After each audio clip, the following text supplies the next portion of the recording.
ప్రకాశం జిల్లా కొమరోలు మండలం తుఫాన్ ప్రభావంతో కురిసిన భారీ వర్షానికి వాగులు వంకలు పొంగిపొర్లాయి. వర్షానికి దారులు, పంట పొలాలు నీట మునిగాయి. మండలంలోని పలు వీధుల్లో నీరు ప్రవహించి ఇళ్లలోకి చేరింది. దీంతో ప్రజలు ఇబ్బందులు పడ్డారు. బాదినేనిపల్లి, సురవారిపల్ల వద్ద పులివాగు ఉధృతంగా ప్రవహించడంతో రాకపోకలకు అంతరాయం ఏర్పడింది. ఎస్ఐ వెంకటేశ్వర్లు నాయక్ తమ సిబ్బందిని వాగుల వద్దకు భద్రతగా ఉంచి ప్రజలను అప్రమత్తం చేశారు.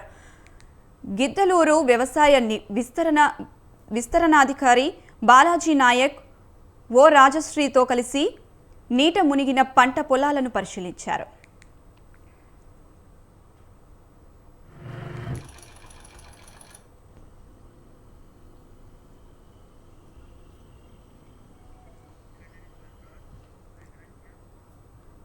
తుఫాను కారణంగా 2 రోజులుగా కురుస్తున్న ఎడతెరిపి లేని వర్షానికి మార్కాపురం మండలం మాల్యవంతునిపాడులో మిరప, మునగ పంటలు నీట మునిగాయి.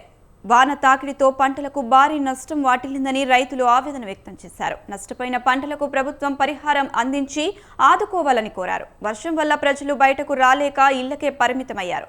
విద్యుత్ సమస్య ఉంటే వెంటనే సమాచారం ఇవ్వాలని అధికారులు కోరారు.